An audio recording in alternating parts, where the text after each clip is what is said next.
Good morning to all my awesome friends. I am joining in one pot meal challenge with Creative Miss Me with Stephanie.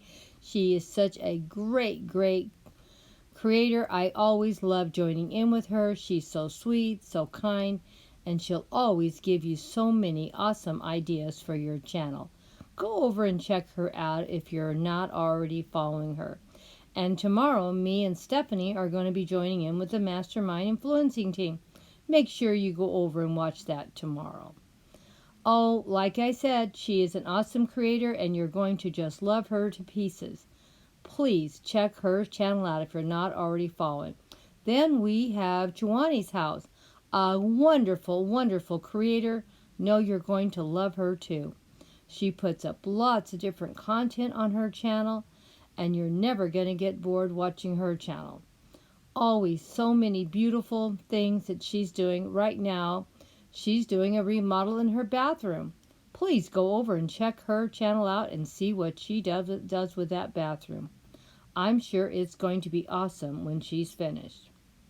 Now, let's go over and see what we are going to do today. We are going to do a one-pot meal, and Grandma is going to be making a homemade soup made simple, easy by just throwing in a few ingredients in a pot.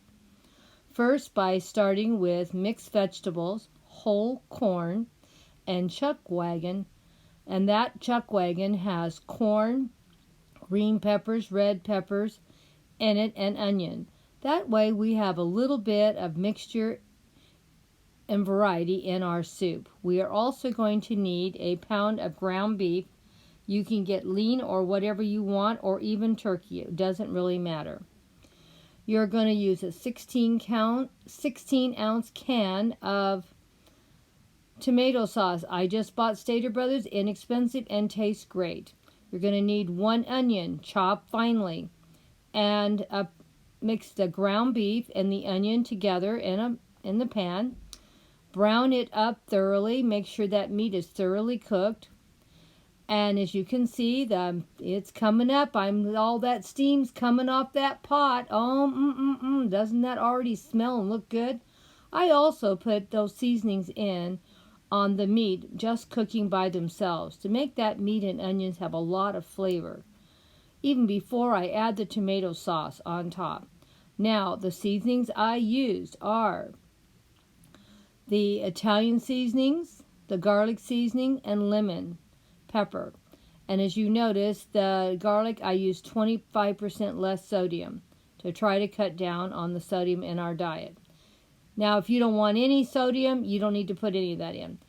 I also use a lot of Italian seasonings in all the dishes I make because it gives a lot of flavor, and you can add as much or as little as you want if you don't like it. The same with the garlic salt. You can add as much or as little as you want also. That's why I didn't give you extra measurements on how in the seasonings. And the lemon pepper gives a lot of flavor. Now, after everything cooks, I'm going to put this barley in. Now, you're going to put the tomato sauce over your meat after you've gotten it brown. I add 2 extra cans of water to the can of tomato sauce.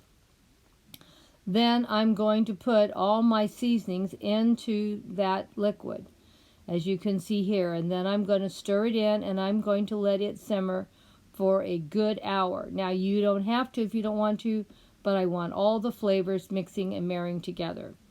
And here's the meat along with everything else all stirred in.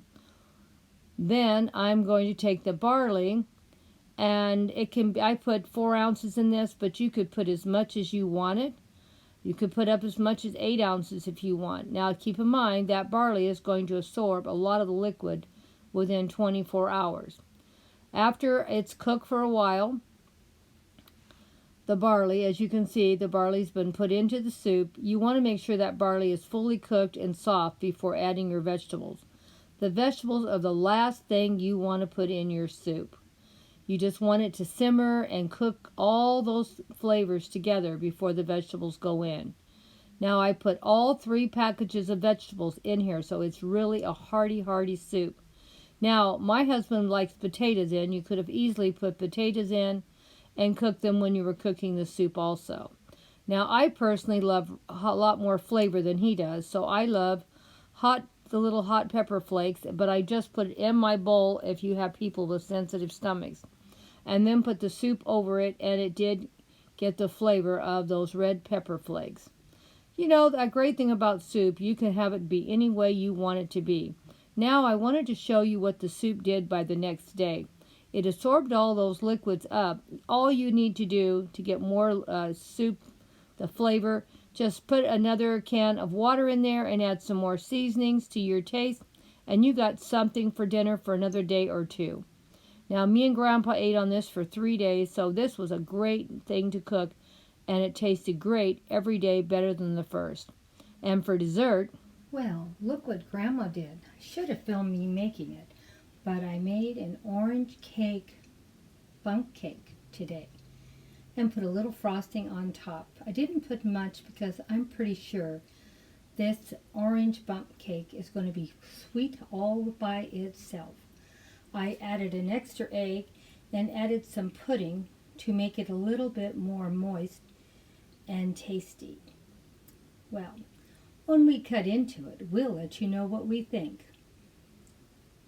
Kisses and hugs for another update on how you can improve your videos by adding something homemade and fresh. Doesn't it look great? I think it looks wonderful. Well, you know Grandma still had those orchids from the cupcakes a week ago. Look how beautiful and fresh those orchids still look. They haven't been in water, they've just been sitting in a cool kitchen. Oh my gosh, they really did add a lot of color to my orange bundt cake. What do you think? You know how Grandma's always trying to decorate. Now, as I was making the soup and it was simmering, I was able to put this cake mix. It's just a regular cake mix that you can buy. All I added to it was 1 extra egg and some pudding mix. And so for the next 3 days, we had a slice of cake with our soup. It was awesome. And you don't have to cook every day when you prepare food like this. This is something you're preparing for a couple of days. And believe it or not, the grandkids were here also, and they got to have some soup and cake also. So really, this was enough to feed quite a few people, because I had my granddaughter and my great-granddaughter over, and they all had cake, and we still had food for 3 days. So this was a great, great way to cook one meal and still have plenty of things to have around the house.